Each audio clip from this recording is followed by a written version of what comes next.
Hello my dear students, welcome you all to the botany classes. Hope you are all doing good at your health as well as your studies. In the previous class we have discussed briefly about the flower, right.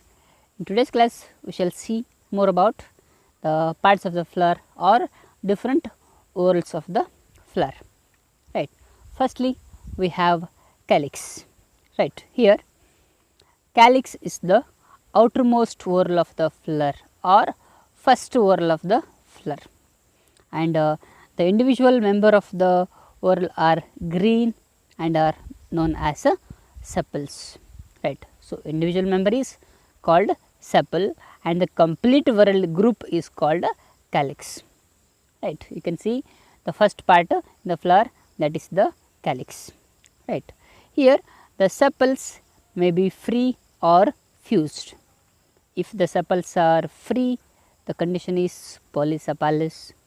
If the sepals are fused, the condition is gamosepalous. Free sepals, polysepalous.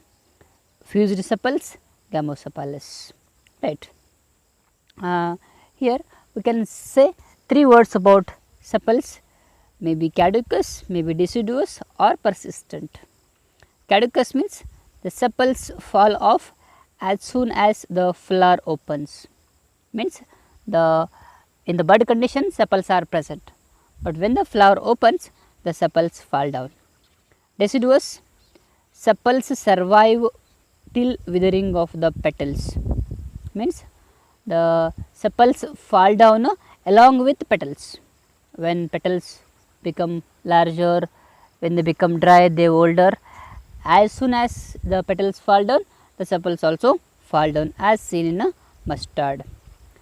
In some plants the sepals are persistent. We have seen brinjal, we have seen tomato, we have seen chilli. The green sepal, the calyx is persistent. Okay. Sepals remain even after fruit formation. Example, brinjal. Looking at the functions of the sepal or the calyx, first main function is protection of the flower in a bud condition, and the second main function is photosynthesis. Since it is green in color, since it contains chlorophyll pigment and some other pigments, it perform photosynthesis. Petaloid sepals attract insects for pollination. What is this petaloid sepal? Means sepal looking like petal is called a petal. Anything looking like petal is called petaloid. Here sepals look like petal, so it is a petaloid sepal which is colorful and help in attracting the insects for pollination. Sometimes the sepals are hairy, means the sepals contain hair like outgrowths, that is what we call pappus, means it is very light in nature, that will help in a dispersal of the fruits and seeds, right. That is all about the calyx. Second whorl is corolla. Second whorl of the flower, which is larger in size and present inner to the calyx. First outer is sepal, next is petal, okay, and the individual member of the whorl are petals. If it is a calyx, we call it as a sepal. If it is corolla, we call it as a petal, which are colored and scented, means they are variously colored and they are having some fragrances and they are scented. Here the petals may be free or fused.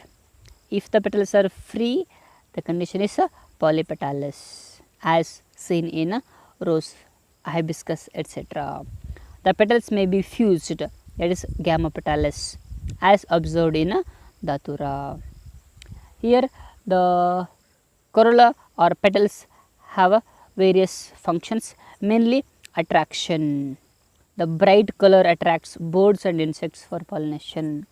If there are no sepal, if there are no petal, then there is no case of pollination by insects. So, here the petals being colorful, they help in attracting the insects. Second main function is a tubular gamopetalous corolla can store nectar for attraction. If the corolla is tubular, tube-like, conical, flask-like, then it stores nectar. That nectar will be used during pollination and protection of the inner essential whorls. The corolla being variously shaped, variously colored, they protect the inner whorl like andrecium and gynoecium. Next, something interesting is perianth. Here, in some plants, calyx and corolla cannot be differentiated, means the sepal and petal both look similar. Maybe they are green, maybe they are colored, but sepal as well as petal, they are same in size, same in color, same in shape. Hence, there is no differentiation of the sepal, there is no differentiation of the petal. In this case, we use the word perianth. No calyx, no corolla, there is a perianth. So, when calyx and corolla are similar, individual members of the whorl are called tepal. Calyx, sepal, corolla, petal, and perianth, tepal. Perianth, tepal. Right. So, simply understand, when calyx, corolla are same, sepal, petal are same, in that case we use the word perianth or the word tepal. And when the tepals are free, the condition is called polyphylous. When the tepals are fused, the condition is gamophylous. Right. Here, when the tepals are green, it is sepaloid, means the tepals look like sepal. So, sepaloid tepals. When the tepals are colored, then it is a petaloid. It is a petaloid tepal. Okay. Tepal looking like sepal, sepaloid. Tepal looking like a petal, petaloid. Okay. Here, coming to the function, both as calyx and corolla, means functions as calyx, functions as corolla, and being a tepal, it protects the essential whorls in bud condition. And a sepaloid perianth perform photosynthesis. If the tepal is green, sepal like, then it performs photosynthesis. A petaloid perianth attracts the insects for pollination, means if it is colored, variously colored, then it attracts the insects which come for a pollination. Right. This is about the calyx, corolla or perianth, sepal, petal or tepal. Right. Here we shall see the arrangement of the sepal, petal or tepal. That is what we refer by the name aestivation. Simply, the arrangement of sepals and petals in a flower with respect to members of the same whorl. For example, if there are 5 sepals, how all 5 are arranged? If there are 5 petals, how all 5 petals are arranged?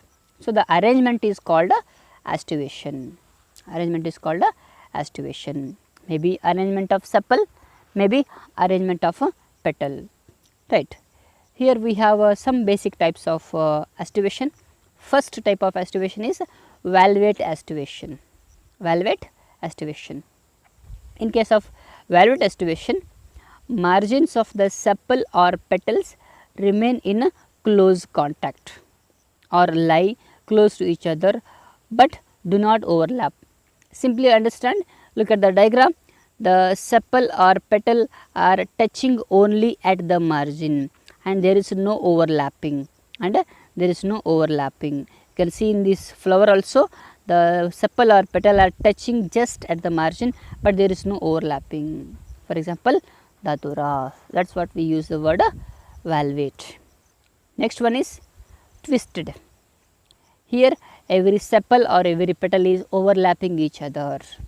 Here one margin is inwards and overlapped, other margin is outwards and overlaps the margin of the adjacent one. You can see the diagram. Look at this petal or sepal, this end is outside, this end is inside. Look at this sepal or petal, this end is outside, this end is inside. Like that every end is overlapping, either being inside or being outside, as observed in a Cinnaro's. This is a twisted aestivation. Next one is imbricate aestivation. Imbricate aestivation means there is no fixed pattern for the arrangement. There is no fixed pattern. Here one sepal or petal is overlapped at both margin. One sepal or petal is overlapped at both margins, and one sepal or petal overlaps at both margin. Here look at this line, this sepal or petal, this is overlapped by at both margins, means this margin is also covered by this petal, this margin is covered by this petal. Look at this petal, this overlaps the two petals on both sides, means this is completely inside, this is completely outside, and all other three are overlapping, one out, one in. So, out, in, out, in, out, in, but this one is completely inside, this one is completely outside. Such an arrangement is called imbricate aestivation, as observed in Bauhinia, right. And the last type is vexillary aestivation. It is quite interesting, and it is usually observed in the members of the family Fabaceae or Leguminosae. Here the corolla is butterfly shaped or boat shaped, and has 5 petals. The flower has 5 petals. Among 5, one is outermost, largest, which is known as a standard or vexillum. You can see the diagram. This is called a standard petal or vexillum. The standard petal or vexillum. Secondly, 2 lateral petals, which are called wing petals or wings. 2 lateral petals, which are called wings or wing petals. And there are 2 more petals which are smaller, nearly fused. You can see in the diagram here, which are almost fused, and they are boat shaped or keel, carina. Hence they are called keel petals or keels. Okay. So here this vexillary aestivation is observed in members of the family Fabaceae, right. So we shall compare all the 4 types of aestivations clearly see in the diagram. Okay. First, valvate, no overlapping, twisted, all overlapping, imbricate, one completely in, one completely out, all other overlapping, vexillary, one large standard, 2 lateral wings, 2 smaller keels. That is what we call a vexillary aestivation. That is it for this video. We shall see in the next video. Till that, keep learning, stay home, stay safe. Thank you.